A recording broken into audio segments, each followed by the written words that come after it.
CMRL Exalogic സാമ്പത്തിക ഇടപാട് കേസിൽ അങ്ങനെ വലിയ ട്വിസ്റ്റ് തന്നെ സംഭവിച്ചിരിക്കുന്നു. കേസിൽ ഇനി ആരാണ് മറുപടി പറയേണ്ടതെന്ന കാര്യത്തിൽ അന്വേഷണത്തിന്റെ ദിശ ഏറെക്കുറെ വ്യക്തമായെന്നാണ് സൂചന. ഇത് കേരള രാഷ്ട്രീയത്തിൽ വലിയ ചലനങ്ങൾ സൃഷ്ടിക്കുമെന്ന വിലയിരുത്തലും ശക്തമാണ്. ഇതുവരെ ഈ കേസിൽ വീണ വിജയനെതിരായിരുന്നു പ്രധാന ആരോപണങ്ങൾ ഉയർന്നിരുന്നതെങ്കിൽ ഇപ്പോൾ ചർച്ചകളുടെ കേന്ദ്ര ബിന്ദു മാറുകയാണ്. പിണറായി വിജയനുമായുള്ള വ്യക്തിപരമായ അടുപ്പത്തിന്റെ അടിസ്ഥാനത്തിലാണ് എക്സാലോജിക്കിന് കരാർ നൽകിയതെന്നും വീണ വിജയൻ CMRLന് യാതൊരു സേവനവും നൽകിയിട്ടില്ലെന്നുമുള്ള CMRL MD ശശിധരൻ കർത്തായുടെ മൊഴി ചിലരെയൊക്കെ ഞെട്ടിച്ചിട്ടുണ്ട്. അതോടൊപ്പം എക്സാലോജിക്കിനെ കുറിച്ച് ED റിപ്പോർട്ടിലുള്ള ചില വിശദാംശങ്ങളും പുറത്തു വന്നിട്ടുണ്ട്. 66 ലക്ഷം രൂപയുടെ നെഗറ്റീവ് വളർച്ചയും 5 ലക്ഷം രൂപയുടെ വളരെ കുറഞ്ഞ ബിസിനസ് വിറ്റുവരവുമുള്ള വളരെ ദുർബലമായ സാമ്പത്തിക അടിത്തറയിലാണ് എക്സാലോജിക് സൊല്യൂഷൻസ് പ്രവർത്തിച്ചിരുന്നത്. ഇതിനാൽ CMRL നിന്ന് ലഭിച്ച ഫണ്ടുകളെ കമ്പനിക്ക് പൂർണ്ണമായും ആശ്രയിക്കേണ്ടി വന്നുവെന്ന് റിപ്പോർട്ടിൽ എടുത്തു പറയുന്നു. 2024 ഏപ്രിലിൽ കർത്തയുടെ വീട്ടിൽ വെച്ച് നടന്ന ചോദ്യം ചെയ്യലിൽ കർത്ത നൽകിയ മൊഴിയും കൂടി ശരിവെക്കപ്പെടുകയാണെങ്കിൽ കേസിന്റെ അന്വേഷണ ദിശയെ തന്നെ മാറ്റാൻ സാധ്യതയുള്ള ഒരു നിർണായക ഘടകമായി അത് മാറും.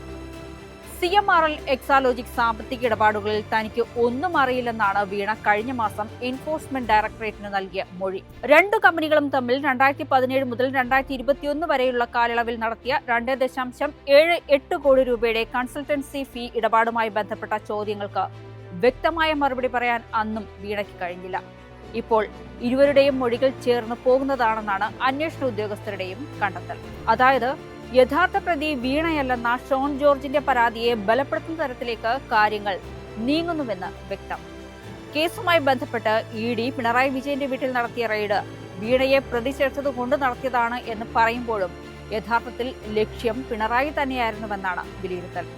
അതിനിടെ കർത്തയുടെ മൊഴിയൊക്കെ മാധ്യമ സൃഷ്ടിയാണെന്നും എക്സാലോജിക് കേസ് തന്നിലേക്ക് എത്തിക്കാനുള്ള ശ്രമമാണ് ഇതിന് പിന്നിലെന്നുമാണ് മുൻ മുഖ്യമന്ത്രിയുടെ നിലപാട്. ഇതൊക്കെ എല്ലാവർക്കും അറിയാവുന്ന കാര്യമല്ലേ? നിങ്ങളത് വ്യക്തമായി പറഞ്ഞു എന്ന് മാത്രമേ ഉള്ളൂ. എങ്ങനെയെങ്കിലും എന്നിലേക്ക് എത്തിക്കാനാകുമോ എന്നാണല്ലോ പലരും നോക്കുന്നത്. ആദ്യ പിണറായി സർക്കാരിന്റെ കാലത്ത്, അതായത് 2016 മുതൽ 2021 വരെയുള്ള കാലത്ത് വഴിവിട്ട സഹായം CMRLന് കിട്ടിയിട്ടുണ്ടോ എന്ന പരിശോധനയാകും ഇനി പുരോഗമിക്കുക. അന്വേഷണത്തിന്റെ ഭാഗമായി കേസിൽ വീണ ഉൾപ്പെടെയുള്ള കേസിലെ പ്രതികളുടെ ആസ്തിവകകൾ ED ഇതിനകം മരവിപ്പിച്ചു കഴിഞ്ഞു. വീണയുടെ സ്വന്തം പേരിലുള്ളതും കമ്പനികളുടെ പേരിലുള്ളതുമായ അക്കൗണ്ടും മരവിപ്പിച്ചിരിക്കുകയാണ്. അതിനിടെ വീണയ്ക്ക് എക്സാലോജിക് സൊല്യൂഷൻസ് പ്രൈവറ്റ് ലിമിറ്റഡിന് പുറമെ മറ്റൊരു കമ്പനി കൂടിയുള്ളതായ റിപ്പോർട്ടുകളും പുറത്തുവരുന്നുണ്ട്. ലേക്കർ ഇന്ത്യ കോർപ്പറേഷൻ എന്ന കമ്പനി വീണയുടേതാണെന്നാണ് പുറത്തുവരുന്ന വിവരം. കമ്പനിയുമായി ബന്ധപ്പെട്ട നിർണായക രേഖകൾ മെയ് 27 നടത്തിയ റെയ്ഡിൽ വീണയുടെ വീട്ടിൽ നിന്ന് EDക്ക് ലഭിച്ചുവെന്നും പറയപ്പെടുന്നു. മെഡിക്കൽ ഉപകരണങ്ങൾ ഉൾപ്പെടെയുള്ളവ വിതരണം ചെയ്യുന്ന കമ്പനിയാണ് ലേക്കർ ഇന്ത്യ കോർപ്പറേഷൻ എന്നാണ് വിവരം. ഈ കമ്പനിയുമായി ബന്ധപ്പെട്ട കാര്യങ്ങളും വീണയെ കേന്ദ്രീകരിച്ച് അന്വേഷിക്കുമെന്നാണ് ED വൃത്തങ്ങളിൽ നിന്ന് ലഭിക്കുന്ന സൂചന. CMRL എക്സാലോജിക് കേസ് ഇനി ഒരു സാമ്പത്തിക ഇടപാട് വിവാദം മാത്രമായി ഒതുങ്ങിയേക്കില്ല. അന്വേഷണം ഇപ്പോൾ കേന്ദ്രീകരിക്കുന്നത് നിർണായകമായ ഒരു ചോദ്യത്തിലാണ്. എക്സാലോജിക്കിന് ലഭിച്ച പണത്തിന് പിന്നിൽ യഥാർത്ഥത്തിൽ ആരുടെ സ്വാധീനമായിരുന്നു? ഈ ചോദ്യത്തിന് രേഖകളുടെയും സാമ്പത്തിക തെളിവുകളുടെയും അടിസ്ഥാനത്തിൽ വ്യക്തമായ മറുപടി കണ്ടെത്താൻ അന്വേഷണ ഏജൻസികൾക്ക് കഴിഞ്ഞാൽ അതിന്റെ പ്രത്യാഘാതം ഈ കേസിന്റെ പരിധി കടന്ന് കേരള രാഷ്ട്രീയത്തിൽ വൻ കോളിളക്കങ്ങൾ സൃഷ്ടിച്ചേക്കാം.